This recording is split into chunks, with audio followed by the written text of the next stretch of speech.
ciclo de conferencias con el tratamiento integral del paciente con cáncer. Bueno, entonces ahora vamos a dar la bienvenida a Franco Casanova. Él es asesor canábico o terapeuta canábico y él nos va a hablar un poquito la historia general del cannabis y su utilización, sobre todo en este caso para el tratamiento de cáncer. Bienvenido, Franco, muchas gracias. Un aplauso, por favor. Gracias. ¿Con esto lo avanzo? ¿O es puntero nomás? Listo. Buenas noches con todos. Muchas gracias por asistir. De verdad, para mí es súper emocionante estar aquí y poderlo hablarlo frente a varios médicos como ustedes. Esto es un sueño hecho realidad. Hace tiempo atrás o hace un año no me imaginaba poder hacer esto. Y si hacía esto era a escondidas, ¿no? Porque es un tema sumamente controversial, polémico. Y es algo que todavía no hay mucho conocimiento, pero es algo inminente, porque ya el mundo lo está hablando bastante, ¿no? A ver, arrancamos. Bueno, un poco quería comentarles lo que es la historia del cannabis. El cannabis no es una planta nueva, no es una medicina nueva. Esto tiene por lo menos unos 6.000 años de tradición. ¿Y por qué? Porque ya hay registro de uso terapéutico, incluso para rituales también, en distintas culturas. Por ejemplo, en la cultura china, que hablamos ya de unos 2000 y pico años antes de Cristo, los emperadores chinos lo usaban, por ejemplo, para la gota, la reuma, la malaria, ¿no? Incluso para la concentración, cosa que nos podría llamar la atención. También la cultura de la India, en la medicina ayurveda, no sé si han escuchado la medicina ayurveda. En la ayurveda hay un libro que se llama Atharvaveda, que es donde se ve toda la farmacopea de plantas o plantas enteógenas también, y ahí el cannabis también aparecía. Se usaba, por ejemplo, para epilepsia o para problemas de dolor crónico, de hecho, ¿no? Y conforme iba pasando el tiempo, de hecho también los árabes lo han usado, en Egipto también lo han usado, en Europa también, y no solamente de uso medicinal, sino que también se usaba de manera industrial, ¿no? Porque el cannabis también tiene una fibra muy resistente, muy perdurable, es una planta muy económica, fácil de cultivar, y incluso hoy en día se habla también de hacer biodiesel, ¿no? O sea, tiene varias aristas y ya antiguamente se usaba de manera medicinal e industrial, ¿no? Ahora, ¿cuándo es que el cannabis se vuelve el enemigo número uno? En más o menos 1937, bueno, lamentablemente no se ve mucho, está todo chiquito, el gobierno de los Estados Unidos le pone un impuesto a todos los productores de cannabis. Era un impuesto tan grande que les quitaba el negocio, o sea, ya no era rentable venderlo como fibra, no era rentable venderlo en las farmacias. Pareciera que había una intención de destruir una industria para que emerja otra. Lo dejo ahí para que ustedes investiguen porque es un tema bien profundo. Lo importante de esto es que la razón de la prohibición nunca fue con fundamento médico. De hecho, el Comité de Médicos de los Estados Unidos estuvieron en contra, no les hicieron caso. Ahora, también hay no solamente intereses de por medios económicos de otras industrias, sino que también sucedía que las clases, digamos, discriminadas, como la gente afroamericana o los mexicanos, consumían cannabis. No usaban el cigarro, no usaban el alcohol, usaban cannabis. Entonces, si ayer los perseguían, ahora ya no se podía perseguir a las personas, ¿no? Tenían derechos humanos. Entonces les prohibimos lo que ellos usan, ¿no? Y comenzaron a ver toda una propaganda de desprestigio a esta planta y a esta medicina, ¿no? Más o menos es un periodo de no más de 80 años, ¿no? Entonces hablamos de un periodo de cannabis donde ya se usaba y se recontrausaba, de repente no había evidencia científica, pero ya era algo totalmente usado, ¿no? Entonces el prohibicionismo no es más que una pequeña, digamos, un pequeño tiempo oscuro del cannabis dentro de todo un montón de tiempo de uso, ¿no? Bueno, básicamente esa era mi intención, mostrarles ese contexto, ¿no? Hoy en día ya se sabe qué composiciones tiene, que es una sustancia segura, que nuestro propio cuerpo tiene un sistema de recepción, ¿ok? Y en varios países del mundo ya se está usando, puede ser Estados Unidos, Canadá, países europeos, acá en Latinoamérica, Uruguay, Colombia, Argentina, ¿no? Y ahora en Perú, a fines de 2017, dejó de ser un delito el uso medicinal de esta planta, ¿no? Ahora sí, entramos al tema de la planta. El cannabis hay de dos tipos. No sé si han escuchado. Existe el cannabis, vamos a decirlo, psicoactivo o digamos coloquialmente conocido como marihuana, aunque es una palabra un poco con una connotación negativa, la palabra real es cannabis, y también existe el cáñamo. Morfológicamente son muy similares, solamente que el cáñamo tiene una mayor altura, tiene menos flores, ¿ya? ¿Y cuál es la mayor diferencia? Que el cannabis siempre tiene más del 1% de THC, incluso grandes cantidades, y grandes cantidades de cannabinoides, que es lo que nos interesa para hacer medicina. O lo que lo buscan en el medio recreacional también, ¿no? Y el cáñamo tiene cantidades ínfimas de THC. El THC es el componente psicoactivo de la planta, ¿ok? Entonces el cáñamo siempre ha sido usado más que todo de manera industrial, ¿no? Para aprovechar su fibra, para aprovechar de repente en aceites, las semillas que tienen altos niveles de omega 3 y omega 9, ¿no? Pero digamos que lo que más se ha usado es el cannabis, ¿no? Eso es lo más famoso. Y en cannabis encontramos subespecies, que son 3. La ruderalis, la índica y la sativa. Normalmente, a través del tiempo, lo que más se ha usado, digamos, lo que más se ha promovido es la sativa y la índica. ¿Por qué? Porque tienen mayor cantidad de cannabinoides. Entonces, por temas prácticos, se ha comenzado a usar las plantas que más propiedades tienen, ¿no? O más usos pueden tener. Me olvidaba. ¿Cuál es la diferencia de la sativa y la índica? La sativa normalmente tiene más efecto mental y la índica tiene más efecto corporal, ¿no? Pero hoy en día, como ha pasado mucho tiempo, ya no es muy difícil o casi imposible encontrar genéticas puras de sativa o índica. Hoy en día hablamos de híbridos. Incluso ya existen bancos de semillas en distintos lugares del mundo muy profesionales y con genéticas muy bien definidas donde te van a decir tal flor de cannabis tiene tal cantidad de THC, tal cantidad de CBD, tal cantidad de terpenos y produce ciertos efectos, ¿no? Son genéticas ya muy bien claras, ¿no? Entonces, bancos conocidos son Dinafem Seeds, Royal Queen Seeds, Sensi Seeds, ¿no? Son bien conocidos, ¿no? Y de hecho, no solamente tienen genéticas reconocidas medicinalmente, sino también genéticas muy altas en THC que, digamos que muchas personas también buscan, ¿no?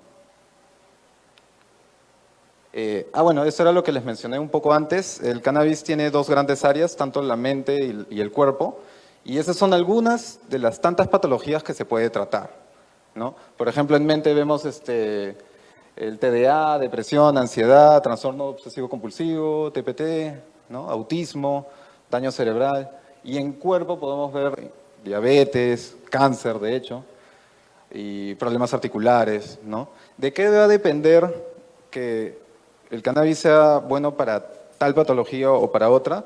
Del perfil genético que tenga el extracto que se está usando. Porque no es lo mismo cualquier cannabis.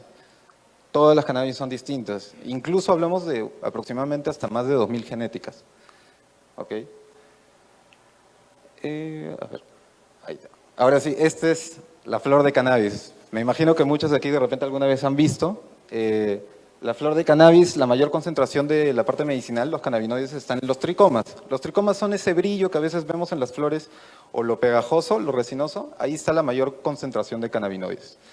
Ahora, ¿cómo varía una flor de otra? Por el perfil genético. Y en ese perfil de que estamos hablando, la variación de cannabinoides que hay. Hablamos de aproximadamente 115. Justo hace un par de meses se acaban de descubrir 2 nuevos. Y bueno, la variabilidad de terpenos que pueden haber, ¿no? Terpenos pueden ser el pineno, el linalol, el mirceno, por ejemplo, que también tienen propiedades medicinales, ¿no? Y también contiene flavonoides, entre otros compuestos, ¿no? Alcaloides también tiene. Pero lo importante es entender que en flores de cannabis hablamos de una gran diversidad y cada uno tiene un perfil genético. Y el perfil genético va a ser lo que nos va a guiar a qué patología puede estar dirigido, ¿no? Ahora sí hablamos de un tema sumamente interesante y a mí me parece apasionante y me parece que eso va a revolucionar también la medicina como se conoce. Nosotros, ¿qué sucede? Que los mamíferos tenemos un sistema de recepción de los compuestos de esta planta. Es increíble porque tú escuchas eso y dices, ¿qué? O sea, ¿nuestro cuerpo está hecho para recibir cannabis?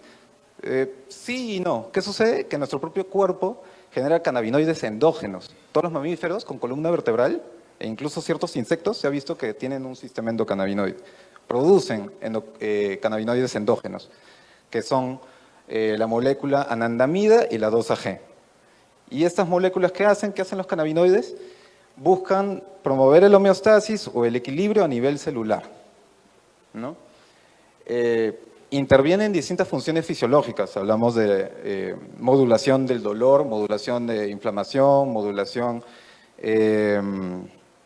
de cuadros anímicos, modulación de la comunicación neuronal, por ejemplo, ¿no? Entre otros más.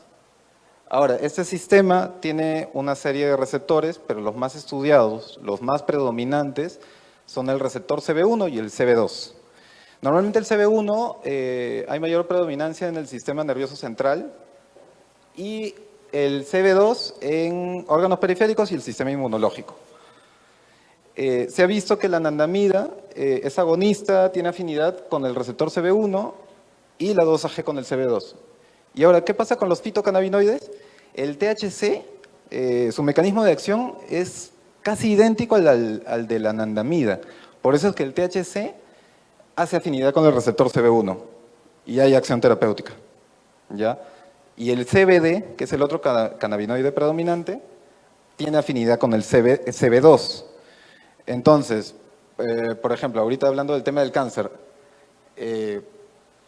si hay un cáncer cerebral, podemos entender que es mejor usar extractos con THC porque va a tener mayor afinidad con el CB1.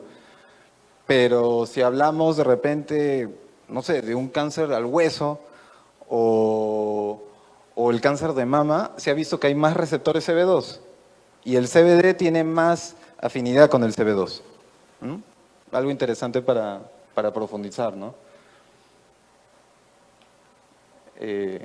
Bueno, esto es un poco de la idea que les estaba comentando. Existen los fitocannabinoides y los endocannabinoides, que nosotros mismos los producimos por demanda fisiológica, ¿ya? Y los receptores son los CB1 y CB2, que podríamos decir que funcionan como unos cerrojos, en donde los cannabinoides son como unas llaves, que los van a aperturar y van a ingresar y a generar una acción, ¿no? Que busca promover homeostasis. E involucra distintas funciones, como les dije, ¿no? Cognitivos, sueño, apetito, estado de ánimo, dolor. Entonces, por eso es que con cannabis siempre hablamos de que hay un amplio espectro de patologías que se pueden tratar, porque tenemos receptores en todo el cuerpo, en todo el cuerpo. Bueno, este es un cuadro un poco más amigable. Podemos ver la ubicación de los receptores CB1 y CB2 en este CAN. Como les dije, el CB1 más que todo en el sistema nervioso central y el CB2 sistema inmunológico. Este es otro cuadro también que nos ayuda a ver un poco más sobre estos receptores, ¿no?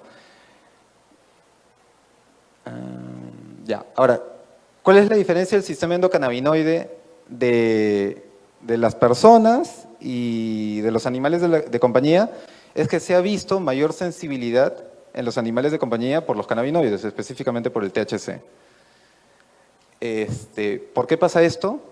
Se ha visto que el perro y el gato, por ejemplo, y el perro más, tienen mayor cantidad de receptores CB1, por ende, tienen mayor recepción de THC.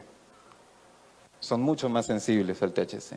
Pero eso no quiere decir que sea tóxico, solamente hay que tener cuidado con la dosificación.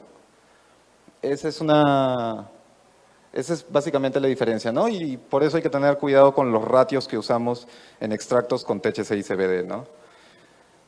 En mi experiencia, no es conveniente usar extractos muy altos en THC y muy bajos en CBD, porque al ser muy sensibles nos vamos a ir a producir psicoactividad y eso no es bueno, ¿no? Incluso podemos generar un poco de hipotensión o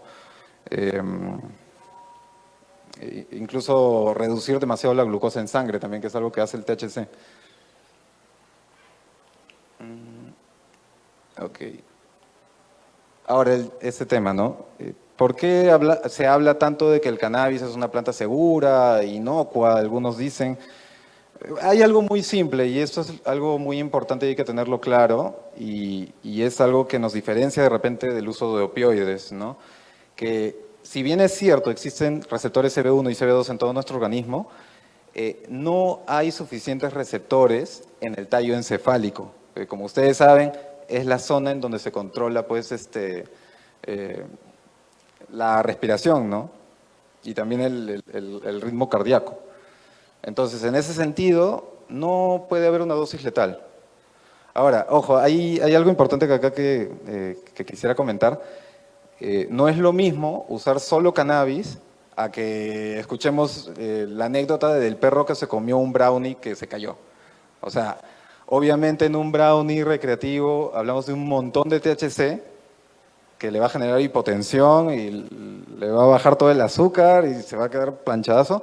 Y obviamente el chocolate, bueno, está de más hablar de eso, ¿no? O sea, obviamente lo vas a matar al perro, ¿no? Pero no es por el cannabis, sino es obviamente por el chocolate, ¿no? Hasta ahora no ha habido registro de muerte exclusivamente por cannabis, ¿ya?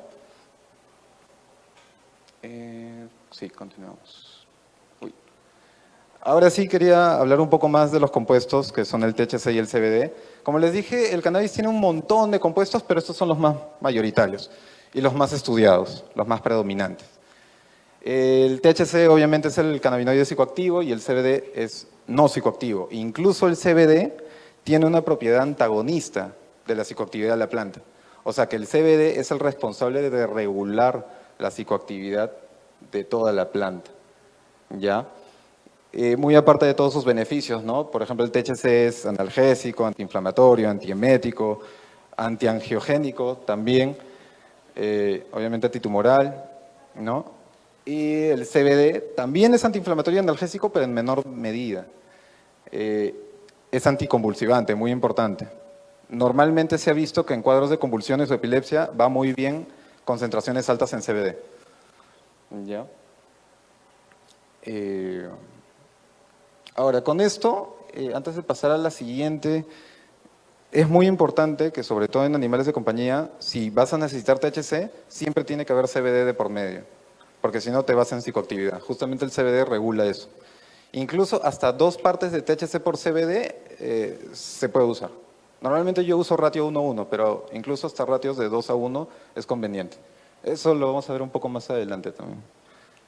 Este es un cuadro bien interesante donde es muy amigable porque te pone las áreas de acción, que puede ser el dolor y sueño, gastrointestinal, psicológico anímico, neurológico y otros.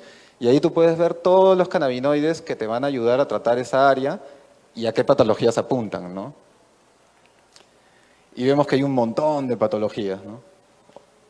Es así porque tenemos receptores en todo nuestro cuerpo. Entonces, hay acción en distintas áreas, ¿no?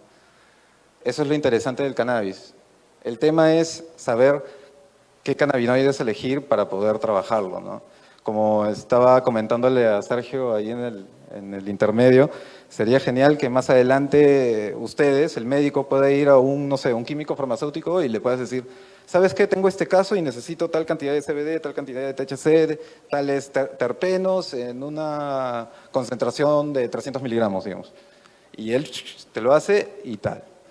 ¿Por qué? Porque el sistema endocannabinoide, yo lo llamo así, es como la huella dactilar. Es único en cada uno y en los animales también.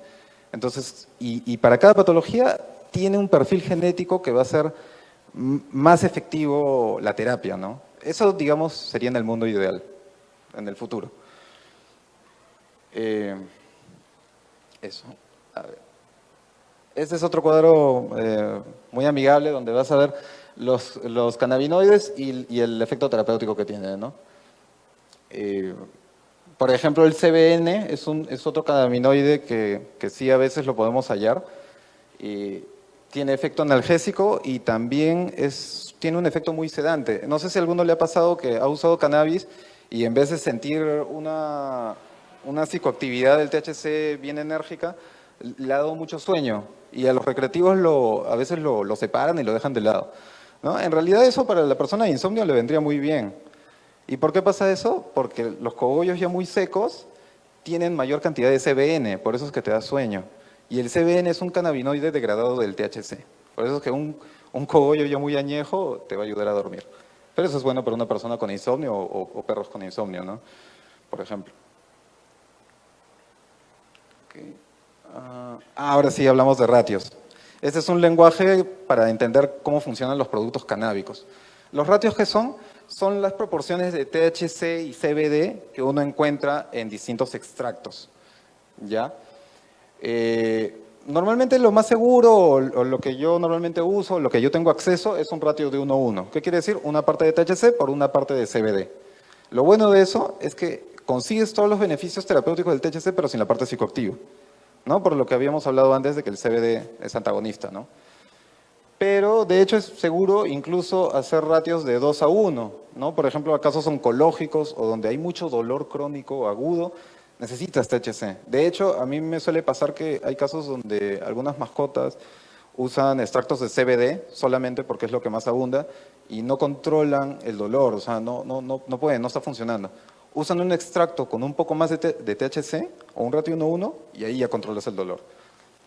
¿Por qué? Porque el THC es mejor analgésico. Es así. Entonces, solo con CBD no se puede. Necesitamos todo el espectro completo de la planta y en ciertos casos sí necesitamos THC. Sobre todo para dolor crónico y casos oncológicos, ¿no? De hecho. Ahora, si tú de repente te animas a usar un ratio de 20:1, eso sí es algo arriesgado. Ya para los animales creo que es algo muy complicado, ¿no? Hasta ahora, personalmente, lo que me ha parecido seguro es un ratio de 2:1, pero sí hay casos donde son muy sensibles. Normalmente no hay problema. En casos neurológicos, por ejemplo, epilepsia, incluso va bien el ratio de 1:20. Normalmente el CBD es lo que más efecto anticonvulsivo va a tener, ¿no? Pero hay casos muy particulares en donde no funciona y requieren más dosis de THC, pero son casos irregulares. La teoría y la práctica, normalmente en casos neurológicos va bien el CBD. Sí. Vamos.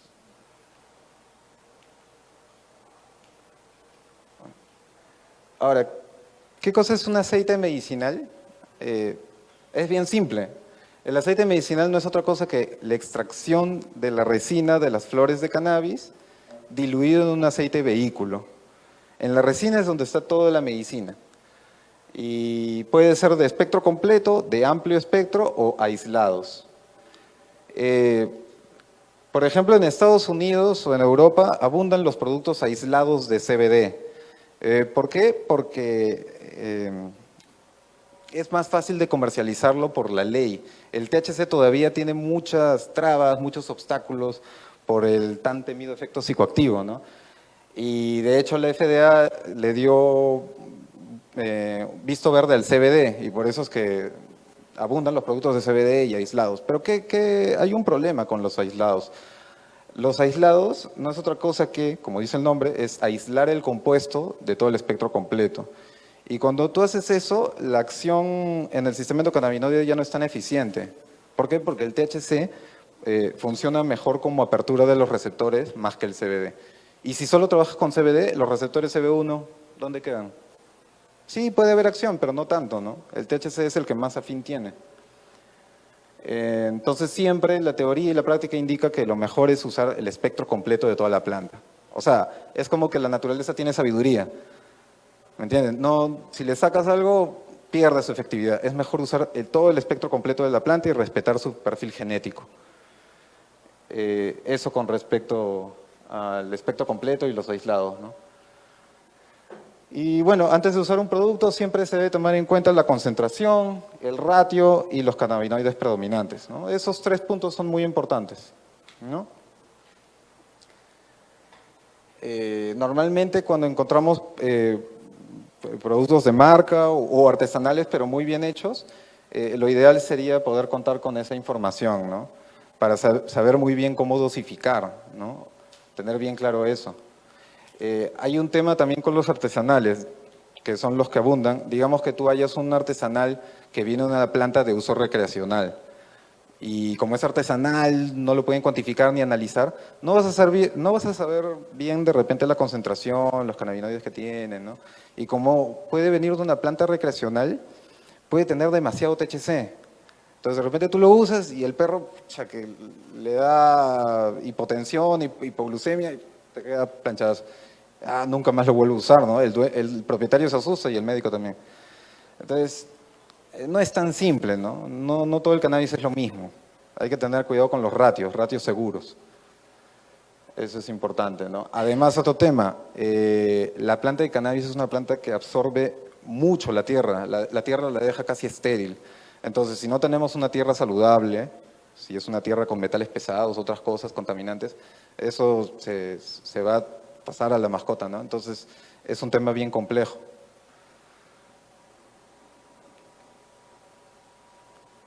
Ya. Volviendo al tema del espectro completo, ¿por qué es mejor? Porque existe un efecto sinérgico de todos los compuestos de la planta, o el efecto séquito, así es conocido también, que no es otra cosa, como dice ahí el ejemplo, 1 más 1 no es 2, sino es 3. Todos los compuestos en conjunto van a funcionar mejor. Eso es básicamente el efecto séquito. Entonces, siempre acuérdense, normalmente lo mejor es usar espectro completo, toda la planta. Y eso hay que defenderlo también, porque, como les digo, aislados en CBD no siempre funcionan, o no funcionan tan bien, ¿no? El tema de la dosificación. Ese es un tema bien complicado, porque no hay una forma exacta de medirlo y de repente nunca lo haya. ¿Por qué? Porque, como les dije, el sistema endocannabinoide es como la huella dactilar. Cada uno tiene una cantidad de receptores distinta. Por eso es que el efecto no es lo mismo en una persona u otra. ¿Ya? Entonces, ¿cómo manejamos la dosificación? Por ensayo y aproximación. Así se está haciendo en las personas y en los animales. Y como es una sustancia tan segura, no hay dosis letal, lo peor que puede pasar si es que te pasas de la dosis es que tu paciente se te duerma todo el día o simplemente no funcione. Obviamente usando ratios seguros, ¿no? Usando ratios de 1 a 1 o de una parte de THC con bastante CBD, ¿no? Ratios seguros, siempre. Esta frase también ayuda mucho a entender qué cosa es la dosificación. Menos es más. ¿Por qué? Porque en cannabis no siempre más es mejor. El efecto del cannabis es bifásico. ¿Qué quiere decir? Que es como una curva, donde si te pasas de la dosis, puedes presentar efectos adversos, efectos secundarios, o simplemente desperdicias la medicina y ya pierdes el efecto terapéutico. O lo tumbas y lo mandas al sueño, ¿no? Entonces, la dosificación es como un arte. Es un arte porque tienes que hacer seguimiento, tienes que hacer supervisión, observación.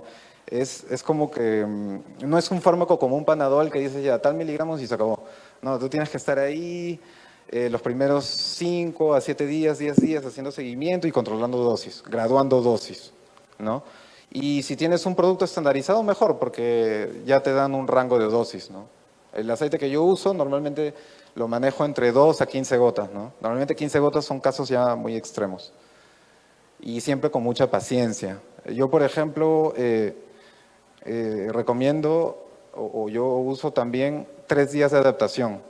3 primeros días con dosis mínimas. Solo, digamos, una gotita, 2 gotitas, ya depende del extracto que tengas, ¿no? Y mucha paciencia. Y tú vas observando esos 3 días cómo se va comportando. Si es que de repente estás reduciendo dolor, va bien. Si es que el dolor continúa, sube la dosis. El 4.º día ya no usas una gotita en la mañana, una en la noche, sino 2 y 2. Y de ahí te esperas 3 días. Le preguntas al propietario, oye, ¿qué tal, cómo va? Sí, ya está caminando más, ya está comiendo. Ya. Y lo puedes dejar ahí con esa dosis unos 10 días, ves qué tal, de repente puedes conseguir mejor respuesta terapéutica, subes un poquito. Pero todo con paciencia, gradual, porque si te pasas de la dosis, de repente el propietario te dice, oye, eso no me funciona, solo lo plancha o no funciona. Por desesperación a veces le suben mucho, ¿no? Entonces, mucha paciencia y siempre de menos a más. Y no siempre más es mejor, ¿no? Justamente por este efecto bifásico. Sobre todo cuando usamos THC, sí es un poco más complicado dosificar. Cuando es solo CBD, ahí sí es en realidad más fácil porque ya no hay el efecto psicoactivo que puedes encontrar, ¿no?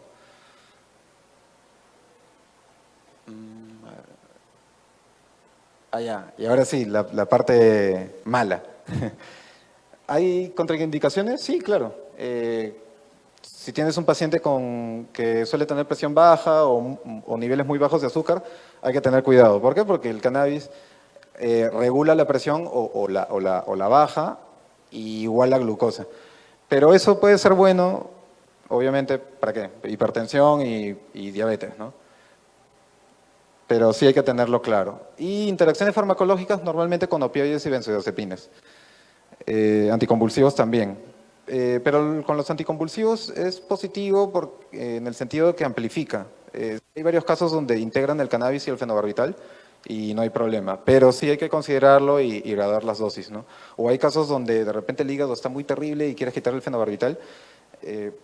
Sé de algunos médicos que van reduciendo fenobarbital y van integrando cannabis y a veces va bien, ¿no? Igual si hay opioides, hay que tener más cuidado todavía cuando hay THC y tramadol, por ejemplo, ¿no? Sí, lo ideal sería hacer la integración del aceite con mucha paciencia y muy gradual, porque sí se puede amplificar mucho el efecto o incluso puedes encontrar efectos adversos. Me acuerdo que una vez pasó con un perro que tenía pico de loro, displasia de caderas, osteoartritis, estaba terrible. Y le estaban dando tramadol, pues, ¿no? Pero el riñón lo tenía así mal, el hígado también, ya era viejito, la dueña no quería seguir dándole el tramadol y se le dio cannabis, igual gradualmente, pero pasó algo raro. Yo no se los puedo explicar bien, pero de repente ustedes lo van a entender mejor.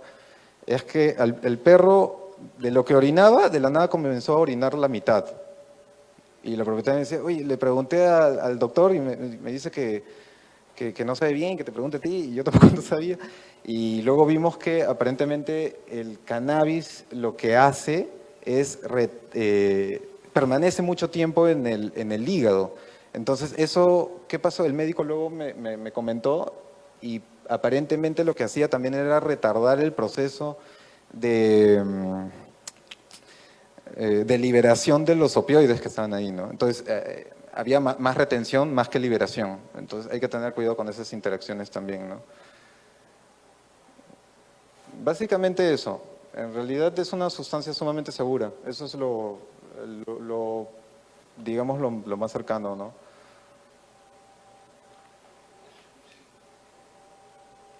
Ya, bueno, esto es algo que les quería mostrar. Esto, digamos que es algo cotidiano. Pasa que, ¿qué cosas se ve en las mascotas que usan cannabis? El común denominador es que se controla el dolor y se mejora el estado de ánimo. Eso es lo que más abunda, ¿no? Y eso o lo podemos ver en los 3 primeros días, en la primera semana o en la segunda semana. Hay que tener paciencia. Pero lo bueno de esto es que siempre es un muy buen coadyuvante, ¿no? Siempre suma. De hecho, hay una clínica veterinaria que me han comentado que el cannabis lo usan como coadyuvante en casi para todo. O sea, tienen un área donde entregan cannabis y hay otro que lo tienen, el cannabis ahí a la mano, para mejorar la respuesta en N casos. Eso es algo que están haciendo, ¿no? También. Básicamente, eso. Bueno, para finalizar, quería dejarles esa información, me parece muy importante. Existe una organización que se llama Red Cannabis Medicinal Veterinaria, que no solamente integra profesionales de la región de Latinoamérica, sino que están integrando profesionales de Canadá, Estados Unidos, Europa. El año pasado se realizó el primer Congreso Internacional de Medicina Veterinaria en Colombia, Pereira. Yo tuve la oportunidad de poder ir, a mí me invitó el doctor John Betancourt, que forma parte del staff de Red Cannabis Medicinal, y fue espectacular. Fueron médicos de distintos países con un know-how increíble de los cannabinoides, tenían acceso a productos, miligramos bien claros y también integrado a toda su terapia. Y profesionales de toda índole, oncólogos, neurólogos, hasta dermatólogos, y con casos de verdad fascinantes, ¿no? El problema era que no siempre tenían acceso a la planta, a veces sí, a veces no, son parte de los obstáculos por los cuales estamos pasando, ¿no? Pero lo interesante de esta red es que están haciendo investigación, tienen casos clínicos, tienen evidencia, están haciendo estudios y es algo que está creciendo y va a ser más grande, ¿no? Entonces, a mí me encantaría que ustedes, los médicos veterinarios, puedan empaparse de este mundo, conectar con estas personas, porque saben un montón, un montón. Es cuestión, o sea, hoy en día con internet puedes hacer un montón de cosas. Puedes conocer a grandes médicos que tienen un montón de experiencia. Y bueno, ellos están acá y el mensaje que nos dieron, bueno, a mí y a dos doctores que fuimos con Manuel Cárdenas y María Teresa Cosío, no sé si de repente los ubican. Ellos ya forman parte de esta red y la intención es involucrar más médicos en el mundo del cannabis medicinal. ¿Por qué? Porque el problema que tiene acá el Perú, que se está haciendo un lobby humano y el veterinario no, pasa en toda Latinoamérica. Lo que quieren hacer es producir papers, producir evidencias, ¿no? Para poder empoderar a la comunidad. Ese es el mensaje. Averigüen, investiguen, empápense porque necesitamos que ustedes la rompan en este tema. Gracias.